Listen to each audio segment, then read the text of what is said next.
Good evening and welcome to the International Academy and Boarding School of Denmark. My name's Alex Mason. I'm the head of school here in Vedersø, Denmark, and I'm looking forward to being your host this evening at our first ever live broadcast open house. Before we run through the agenda, I just want to introduce you to my co-hosts, who are all current students. So, Susanna? Yeah, hi, I'm Susanna and I'm 17 years old. I'm from Poland and I'm a current student here at TI. The reason why I chose TI was to get some new experience, try something new, and to get better at English. Hi, my name is Mariano. I'm 15 years old and I'm from Mexico. Yeah, I'm a current student here at the International, and I chose it especially for the great experiences and to develop my sports skills. My name is Jules. My parents are Danish American, and I chose to come to TI to get better at football as well as make friends from around the world. Next to me here you can see a spin and win wheel where 2 times throughout the night you guys will have a chance to win prizes. So to enter this spin and win competition, you simply have to write the word chat into the word spin into the chat, and you can do this as many times as you want. And when it's one of these 2 times to choose a winner, a name will be randomly chosen and will spin for you to see if you can win. Thanks, Jules. And as he said, there's plenty of opportunity this evening to spin and win. And to do so, remember, write spin in the comments as many times as you want. You can enter as many times as you'd like this evening. But some more practical information for you before we get into things. First of all, let us know where you're tuning in from. Please write in the comments. Let us know where you're joining us from. We'd love to see that. We're used to having a lot of international students in our community here. Furthermore, should you have any questions, any comments along the way, please feel free to type in the comments section, and my colleague Louisa will try and get back to you as soon as possible on those. Also along the way, there'll be some keywords popping up on screen. Again, just write those keywords into the chat box and that will take you to some more information. And likewise, should you feel that you're ready to hear more about the school, would like to book a tour, then you can also do that by writing book a meeting in the comments section, and that will help you to book an online meeting with us. Otherwise, you're always welcome to contact the school to arrange a personal tour as well, or even sign up. And I guess the last thing to just mention before we start talking about the school is that we're also running a quiz this evening. There will be 3 questions during the session. We'll also give you the answers if you're listening carefully. So they'll pop up along the way. And again, the prize for that is a place at our international camp, which is in October, the half-term holiday, where you can come to the school for 2 to 3 days to find out what life is really like here at the International. But I can hear that we're ready for our first spin and win. So over to Jules. So here's going to be the first prize for our spin and win, which is the International water bottle. Yeah, take it away. And this is Riley Bedford that is spinning for us this evening.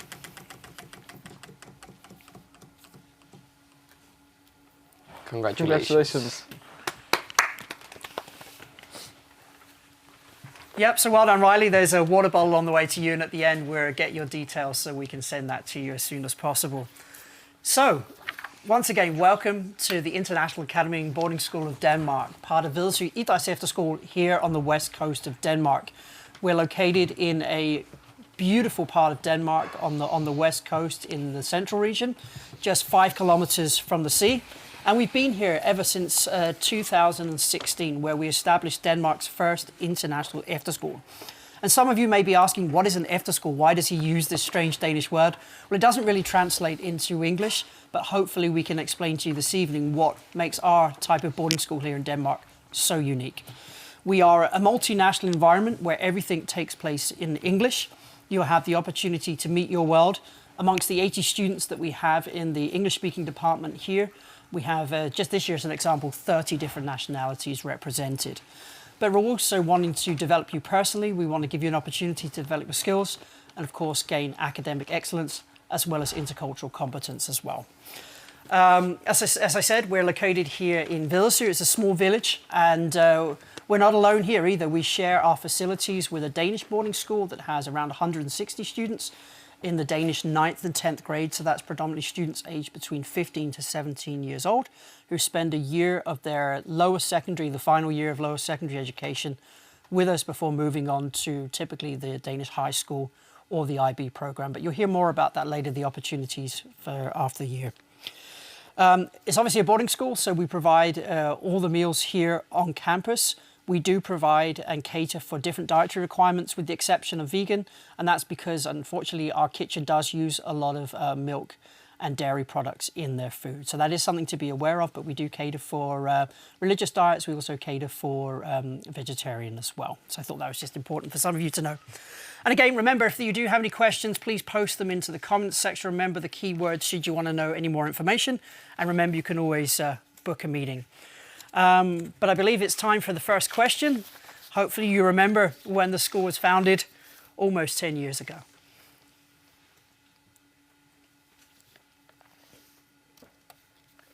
No? Sorry. And so moving on then. So just to give you a bit about, obviously being an international school, we've based our academic program around the international Cambridge IGCSEs. All students with us are offered the opportunity for 5 GCSEs as standard. That's English, either as a first or second language. It's science, and that includes physics, chemistry, and biology. We offer mathematics. We offer a subject called Global Perspective, and for those that don't know what Global Perspectives is, it's very similar to social studies, but focusing on how to do academic research, write papers, do team and individual projects as well, whilst learning about the world in which we live. And finally, students can choose from one of 3 modern languages. We offer French, Spanish, and German, all at both native speaker level and a sort of intermediate level so that students can take the exam at the end of the year. For those students that feel that they don't need science moving forward, we do offer an alternative as well, which is called Enterprise. And in addition to the Cambridge subjects, we offer Danish for those wishing to learn the Danish language. And we do that at 3 levels as well. We have our Danish for Danes, which is at the 10th grade level here in Denmark. So that's taking the Danish exam at the end of the year. We also offer Danish for as an intermediate level, so that's the students that typically know a bit of Danish before they come. And of course, which is probably relevant for most of our audience this evening, Danish for beginners. So those that are coming here that would like to learn some Danish while we're here, it's a perfect opportunity to do so. So you get a feel for the local area. But of course, we all speak English here. All the lessons, all the activities, all the instruction is in English. So you shouldn't need Danish, but of course we do love when people make an effort to speak Danish here. You're also able to build your own timetable here, and that's apart from the academic subjects that are compulsory. We also have a range of elective subjects, and we divide those into 2 sections. We have what we call our profile electives, and they're the subjects that the vast majority of students choose our school for. And the profile subjects are surfing, it's esports, it's tumbling, it's badminton, soccer, and gymnastics, as well as badminton. And surf is actually our newest profile subject for next year. And so, again, if you write surf in the comments, you'll be taken to some more information about our newest surf elective.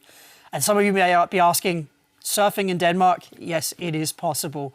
We have fantastic conditions, maybe not the temperature, but the actual surfing. But again, I have some students with me here that can tell you a lot more about our profile electives. So Susanna, I believe you have surfing as your elective. Yes, I have surfing as my electives, and I chose that to get some new experience because I haven't done that before, and I was interested really in it, and I was thinking that's gonna be exciting. So, and I was as well thinking how in Denmark you can do that, but you can. And yeah, I started totally from scratch, and we have an amazing teacher that learns us surfing, and we're having fun out there, and it's just really amazing. Thank you, Susanna. And Jules, you're on the football team? Yeah, so a big reason I came was to play football, and I really feel like the trainings are really good. The pitches that I've played on in Denmark are definitely the best in my life. They're insane. And yeah, I overall think the quality is really good. We play matches almost every week against teams around the area, and we compete in 2 different competitions usually. And there's also 5 different football teams. So there's for first team, second team, third until 5th team. So no matter what level of football you are, there's always a team you can play in, depending how good you are. Thank you, Joseph. Mariano, you're also on the football team, but you're going to tell us about something else now, aren't you? Yes, I was also in the football team, which was excellent. We had a lot of experiences going to tournaments outside the school. But also I brought back from home, the skill back from home, that is golf, which is a great elective. And yeah, it was excellent. I also had the opportunity to go to a tournament, which was an excellent experience. Thank you, Mariano.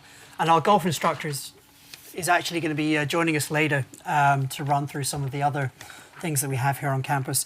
So I mentioned that we have 2 types of electives here. We have our profile subjects, which is one of the reasons that many students choose to join us here in Vedersø, but we also have normal electives, and they're free choice subjects that students can choose to fill out the rest of their timetable. And they range from everything from creative activities to music, learning to play the guitar, drums, piano, to extra additional languages, international cooking, board games. But our profile subjects you can have up to 4 times a week, and there are 6 modules that you can choose from during the week. And we run 3 semesters, and in each semester you can choose new subjects. So there's an opportunity to try lots of different things during the school year.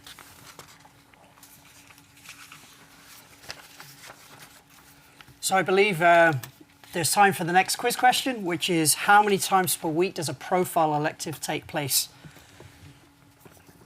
And hopefully you heard that answer as well.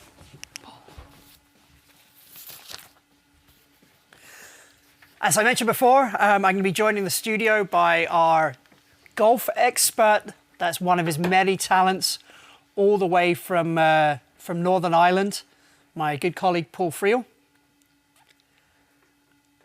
I can hear Paul's just needing to get a microphone on. So remember again, if you at any time want to book a tour of the school, please just write book a meeting in the comments.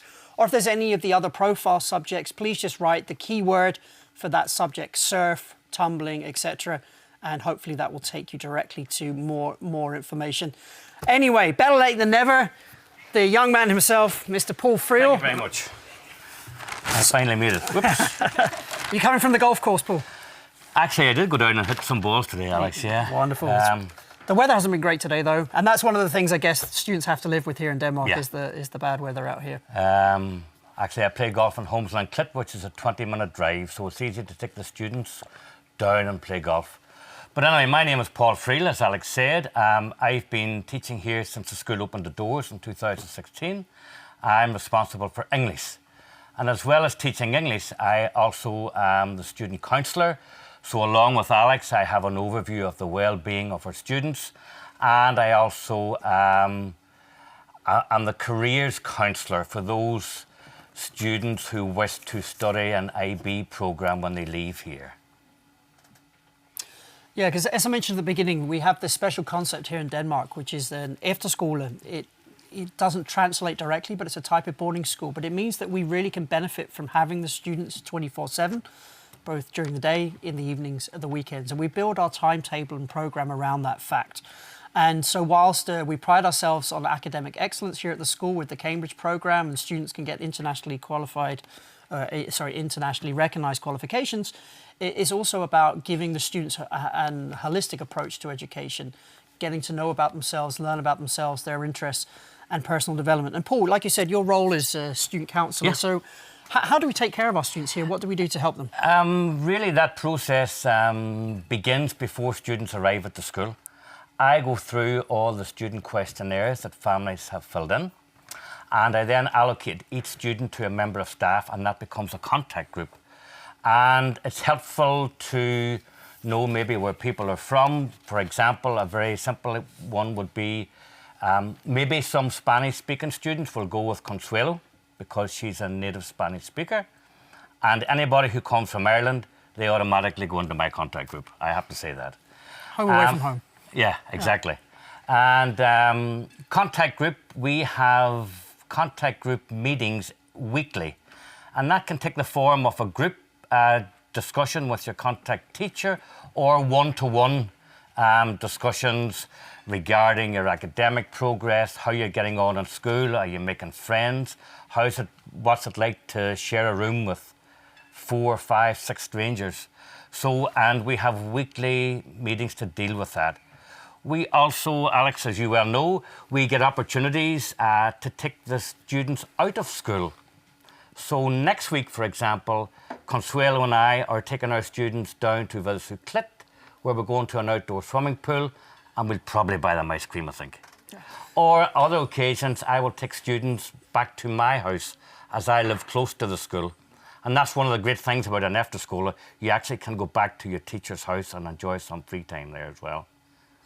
And for those that don't know the area so well, Vedersø is our local beach area. And one of the nice things is that from about March to October time, there's a fish and chip shop, there's an ice cream parlour, and there's a supermarket where the students quite regularly cycle to get their snacks in during the week and the weekends as well. And precisely that, I mean, Paul, you mentioned having a home away from home, that we take care of the students, we make them feel welcome, feel safe. But what else do we do? What about weekends? Weekends, because we realised, that international students can't go home every weekend, we prioritise our weekends here at the school. And some weekends we have lots of activities going on, where we do day trips, or we have whole campus activities where the students from VA, which is our sister school, the Danish Efterskole, and us will do joint activities. One example could be the Harvest Festival. The other example could be the GC Festival that we have at the end of the year, and our prom, which all the students come and dress up and have a great time together. So we do offer those opportunities throughout the year. We do also have quiet weekends where there's not a lot going on and students can chill and relax. They're also free to go into Rinkubing, to go to Holstebro, to go to the Strand for the day as well, as long as they check in with the teacher on duty. And I would also like to mention, if I can, about this year we are going to have corridor teachers. Because we know when you come and you live with a few strangers, you will have challenges. And they may be personal challenges, they may be cleaning challenges, which I'm sure Alex will talk about later on. Cleaning is a big part of Efterskole. And so the corridor teacher will ensure that all the challenges are approached in a very mature and open way, whereby we hope that these challenges will be helpful to you in your future life at another school or at university. And you will meet challenges, but that's the brilliant thing about being here. It will only help you become a better person, no doubt about that. Thank you, Paul. I think you mentioned a key word there, cleaning. And of course, one of the things that sets Efterskole apart from many other boarding schools is that it is where traditionally at a British boarding school, for example, it will be the teachers are responsible for the academic side of things, and then you have pastoral care, different adults that come in the evening to take responsibility for the boarding house, for activities at the weekends and so on. But here at the Efterskole, it's the same teachers that are here teaching lessons that are also responsible for activities in the evening at the weekends. So you'll be seeing myself, Paul, my other colleagues at the weekends as well as evenings on rotation, of course. But we're here, we're responsible for your well-being. But you're also responsible for taking care of the school and the environment in which you live. So we actually have cleaning every day. And each day you have to clean in either your own room or a common area here at the school. And once a week we actually have what we call main clean, where we expect you to be extra thorough with regards to the cleaning process. And that's something we feel gives students a sense of responsibility and an opportunity to contribute to the community in which they live. And I think that's a key word here. It's trust. It's trust and responsibility. And something that we haven't mentioned yet, Paul, I mean, I mentioned it briefly with regards to meals, but we eat together as well. And how do we use that to build the community here at the school? Yeah, so when you will come here at the start of the year, we eat at school 3 times during the day, at breakfast, at lunchtime, and as I would say from my part of the world, at tea time, which is around 6 o'clock. But it's at lunchtime where we eat together, and this year, when you come at the start, you will be eating with your contact teacher and your contact group members, getting to know them better and getting to know your contact teacher better. Because actually, it's one of the great things about being, personally for me, at an Efterskole, I get to spend time with the students, not only in academic classes, but in their free time and in my free time. And you really get to know each other and help each other through every day that you're here at the school. And it's a great relationship that is built up between teachers and students. And I know from teaching for 24 years in Northern Ireland, it is simply not the same. And this place it's a wonderful place to be. I have to say that. I'm not sure if Paul you mentioned, but we eat our warm meal for the most part at lunchtime here. Mostly it's Danish cuisine, but of course we take inspiration from the whole world. And in my personal opinion, there is plenty of food. The students maybe sometimes wish that there was a little bit more, but understandably, teenagers, they are hungry people. And but we help them out. In addition to the 3 main meals where we eat together, there are also 3 refreshment breaks during the day. So they get a second breakfast after the first lesson. They get a snack in the afternoon around 4 o'clock, and then they get an I wouldn't say a late night snack, but an evening snack before they head to bed around 9 o'clock. So there's actually 6 times during the day they have an opportunity to get something to eat. And it should be mentioned for maybe again for our international audience that at an Efterskole, everything is included in the tuition fee. So the boarding fee, food, exam fees, etc., are all in the price. So you don't pay extra. But that said, then we determine the program, we determine the food, and also how you live. So you will be living together. We don't have separate accommodation. All rooms, however, are en suite.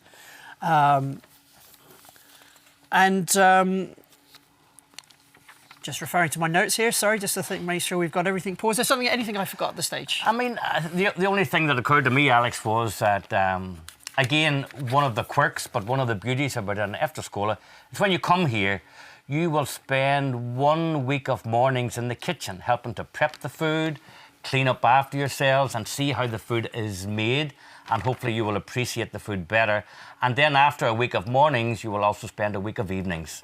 And many of our students actually enjoy that, and they learn from it a lot. Yep. There was a question online about what age range do we offer here at the school. Now, the Cambridge programme is typically offered in British schools for students aged between 14 to 16. Now, we know that not all school systems and countries follow the British system, so we've tried to find a balance. So we say that our students are typically aged 15 to 17.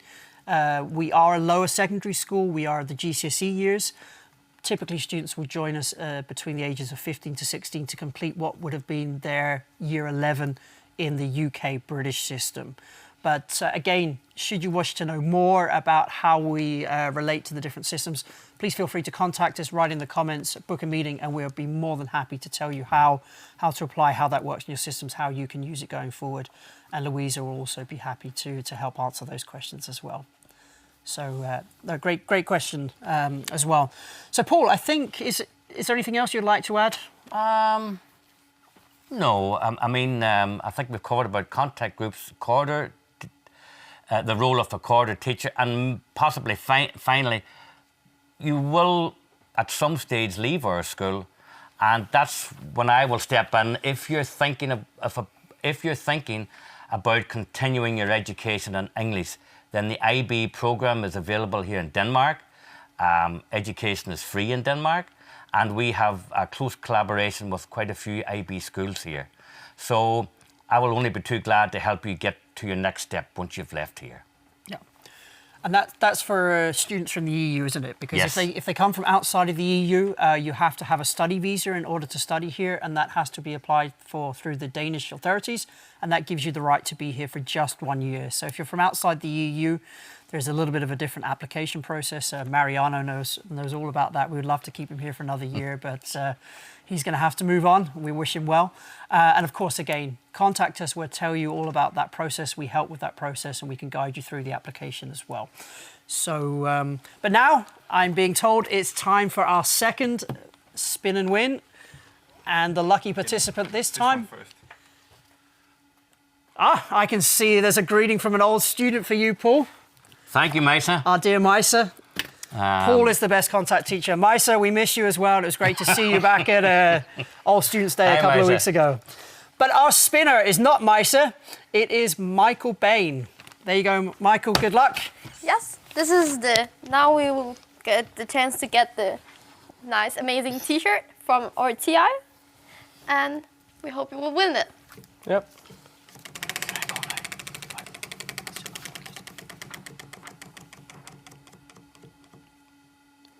Congratulations. It's like, well done, Michael. There will be a T-shirt on the way to you as well. So please pop your details in the comments, or Louisa will reach out to you about that as well.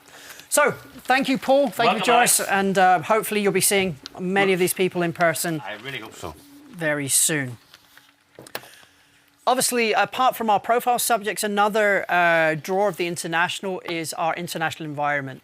And of course, the English-speaking environment. But what we do to enhance that environment is we want our students to meet their world. We want them to travel out, not just meet the students that come to Denmark, but we want to go out and show them the world in which they live. And we also want to show them Denmark. So we have a number of trips during the year. Paul already mentioned that during weekends, we make an effort to take the students to the local cities, to do some shopping, to see some local sites. But we have two sort of trips within Denmark at the beginning of the year, our intro week, and also the outro week, where we take the students away to the local area or somewhere a little bit further to see some of the sights of Denmark. And that's, of course, in addition to going to maybe ice hockey games, handball games, football games during the year that sort of pop up. But the main draw, the main event is the two trips that we offer, overseas trip. The first one is what we call our European team building trip, which is normally in the autumn around September time. 5 days where we travel by bus somewhere in Europe. This year, these students were in Holland.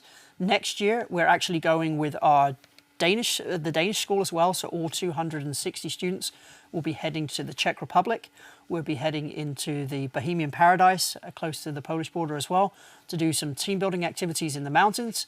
And then we'll be heading down to Prague for some culture on the way home, or some tourist culture at least, before heading back to Denmark.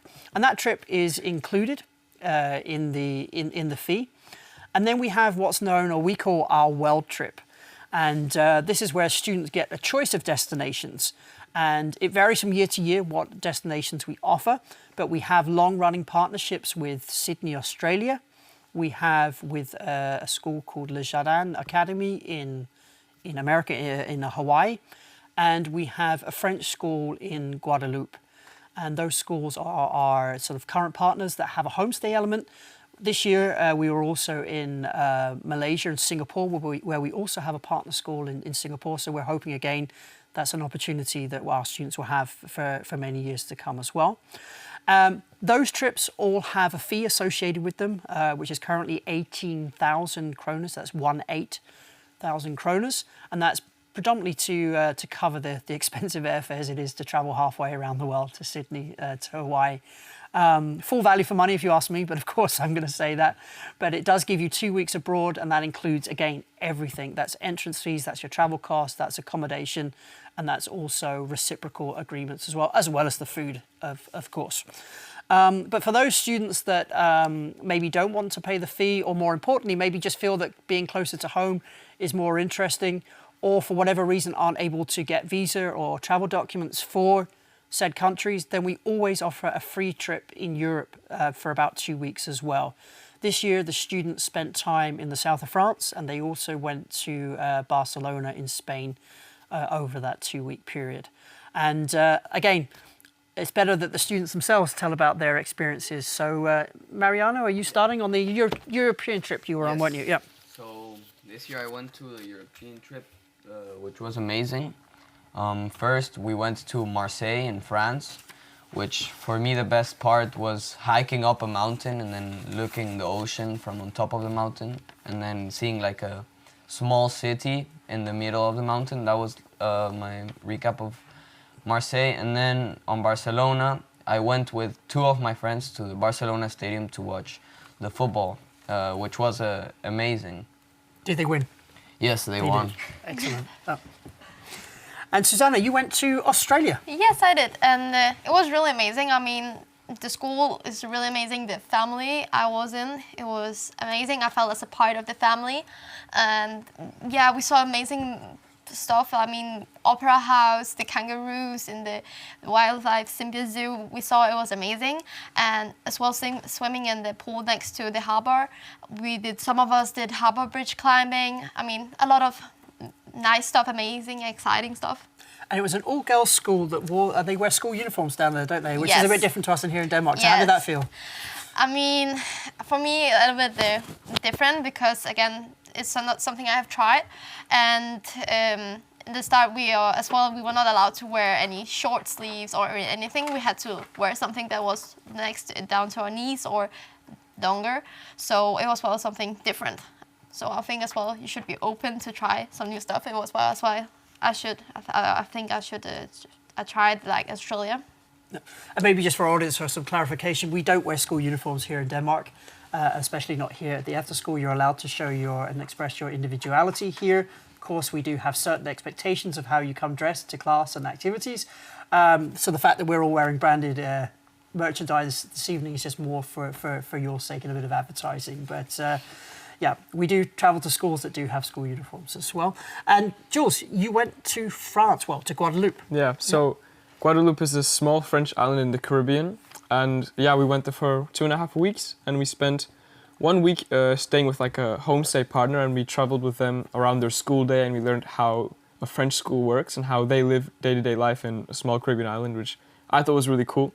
And then we did around 1.5 weeks of living in a hotel where we did activities around the island.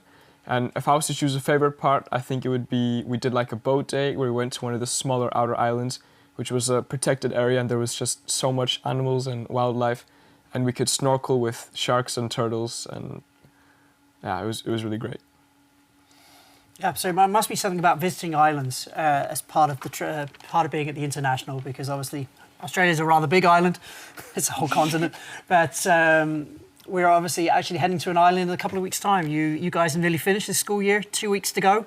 Yeah. Yes. And we're going to spend the last Sadly. 3 days travelling to a beautiful island called Venu, which is a couple of hours north of here, and there spend a few days together in a scout centre there, where they have the opportunity to say goodbye. And like I said, the intro trip, the outro trip, the European trip with the whole school, and also the additional world trip to Europe are included in the fee. So it's only an additional cost if you wish to go to one of our more overseas destinations.